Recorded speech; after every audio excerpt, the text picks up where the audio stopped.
Our podcast about Georgia, Armenia and Azerbaijan is undergoing some changes.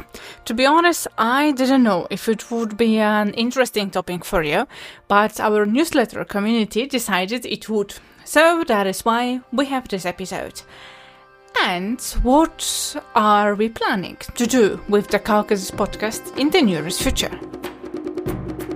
Hi, my name is Asha, and this is the Caucasus podcast. This is a podcast that is published by Caucasus, Languages of the Caucasus. Exactly.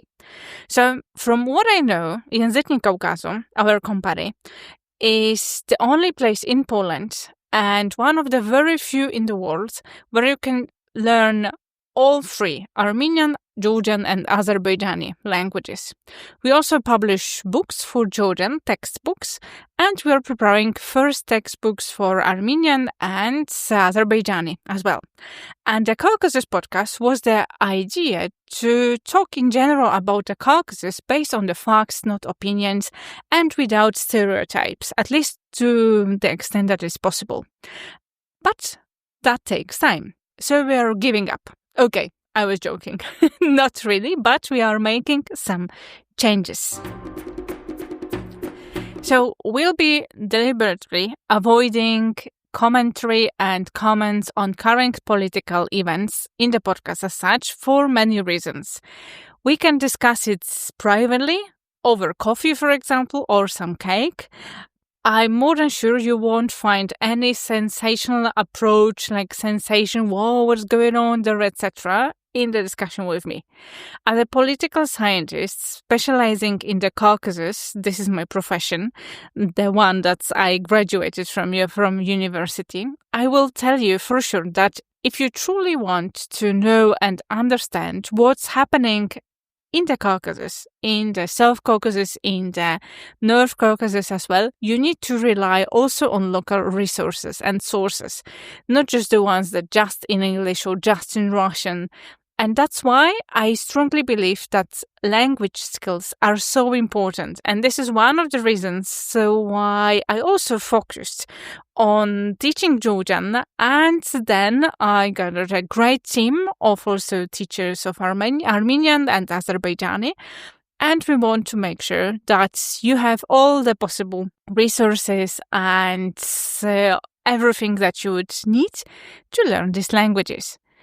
So if you've been here with us and with me for a while in not only the Caucasus podcast, but in general in our other places like newsletter, etc., you know my approach already. If not, once again, I do strongly believe that it is, I would say that, impossible to truly understand and talk about this region if you don't know the languages. Yeah, that's the stand. So there will be probably fewer typical touristic topics and such, and I don't really plan many interviews or guests or things like that. So this is how we are shifting right now. We'll see what in future we will have in the podcast. Plus the format will change slightly as well. So if you are watching the Caucasus podcast on YouTube already, so you've already noticed there is no video, only audio, and it will stay that way for a while. If you listen to me in the podcasting applications or on our website, it won't probably really matter to you. And for me, it saves at least an hour of preparation time. What does it mean for you? It means that either there will be new episode or there won't be one. One of the reasons for that is we had in the last couple of months, in the last half year, we had the record number of study hours that we were teaching Georgian, Armenian and Azerbaijani. We had almost 700 hours. So it was, if I'm not mistaken, 668 because we have counted it. And this is just the amount of hours that we spent on lessons with you, so teaching you these languages. So that is why we had to think about how we would like to approach also the podcast, and with all the things that are going on, not only in our company, but in general in the Caucasus, what we want to focus on truly. So Then, coming back to the main question, probably what you'll be intrigued by now, what will be then in the Caucasus podcast? So there will definitely be more language and language-related, linguistic-related topics. But of course, it won't be like Georgian, Armenian, Azerbaijani language course. For that, we do have dedicated resources. We have online courses, group courses individually you can learn with us, and also self-paced courses and textbooks, etc. So we won't be talking about that in the podcast. And we also, when we are talking about languages, our focus is to tell you everything about the language in a way that you don't have to be a specialist in linguistics. So if I'm talking about language-related topics, for sure it won't be that you have to go through the grammar theory to understand us. Not for sure not. And because we get in general many questions from our students and future students as well, because you may also join me for like 15 minutes meeting when we discuss your study goals and what would be the best approach and how we can help you with that, etc. Also to estimate what level of language you are on, etc. So then I'm gathering all the questions, and I thought, we have the Caucasus podcast, and we want to have this podcast for people who want to dive into the Caucasus also from linguistic and cultural perspective. So that is why we want to answer lots of your questions about learning, methods, approaches, how to actually and truly start learning or learn Georgian finally, or Armenian or Azerbaijani. And I'll be talking in the Caucasus podcast about that as well. And there will be definitely podcasts and episodes about literature, about the books that are available, for example, in English, and also about movies, films that I do like on our team likes. And there will be for sure some episodes about different and various historical or social, like let's call it fun facts and interesting stories, etc., that we find interesting. So we think maybe for you it will be interesting as well. So that is what we'll be talking about in the podcast. And back to the name itself, the Caucasus podcast was created for the people, for the ones who want to dive into the Caucasus, let's say, to understand Azerbaijan, Armenia, and Georgia better and more deeply. So if you already know my opinion about that. It is impossible, and I do underline that, it is impossible to do this, so to better understand these countries without knowing the languages and cultural knowledge as such. And as a proof for that, I have a short story. So for the last 6 months, I've been learning Georgian, because although my Georgian level is quite high, I'm also studying Georgian, so to make my Georgian as native-like. And for the last 6 months, I've been learning from Georgian literature textbooks for the primary school. So actual textbooks that children learn Georgian literature with, not the language as such, but literature.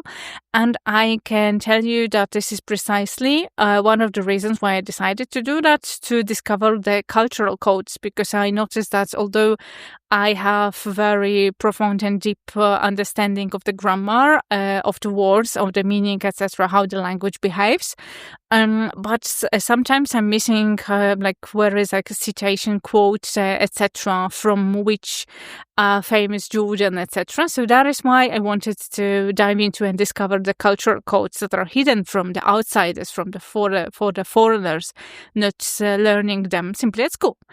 So let me tell you this, that my understanding already of the language itself has improved by several, points, levels, no matter how you say it, and has also the deeper meaning hidden behind the words. I can see that, I can understand it much faster, I can get like the in between the lines things that are what people say or what people may think, etc., what they quote, and I even understand Georgian politicians better, meaning why they say something, not just what they say and what is the direct meaning of their words and how their words impact society. Yeah, so that's also something that I observed with these methods. So that's why I'm like a living and breathing example of what's possible and what brings results, really, when learning the languages of the Caucasus. And this is also something that I thought not many people talk about it, and we should maybe normalize it, not just focus on the general things about the Caucasus. So that's also one of the reasons I want to share that with you and also with our students via this podcast. If these aren't your topics, I truly understand. I get that. And thanks for spending some time with us. And we had a good run. It was great. And if you want maybe to check out what's happening from the September, what we'll be talking about in the podcast, remember to follow us in your podcasting application, or maybe you are watching that and listening to that on YouTube. And even better, make sure that you won't miss any of the newest episodes. Subscribe simply to our newsletter. So this is called the Caucasian Mail, and link for that you will find in the description in the show notes of today's episode. I do encourage you to do that and join the community of over 500 people that we have on our newsletter. And then also not only we will let you know that there's new episode, but every week we are sending a quick 5-minute revision method from me. So I verified and prove it for all of our languages. So for Georgian, Armenian, Azerbaijani, you can use with all of them. Proven because I'm verifying that also because I think I'm one of the very few people in the world learning all three of them. Yeah. So that's what will be going on in the Caucasus podcast, at least for the next couple of months. And if you have any questions, you can also always put that in the comments if in your podcast app there is a possibility to do that. And I can just let you know that the next episode will be on the topic that it is very popular, let's say, and this is like a myth I will already tell. So that is about why people think and whether Georgian is truly as difficult to learn as they say it. I can already tell you that it is a myth, so we know the answer. But if you want to learn more about it, why do I think so and how to approach that, then let's meet in the next episode of the Caucasus podcast. So, see you, thank you very much, and bye-bye.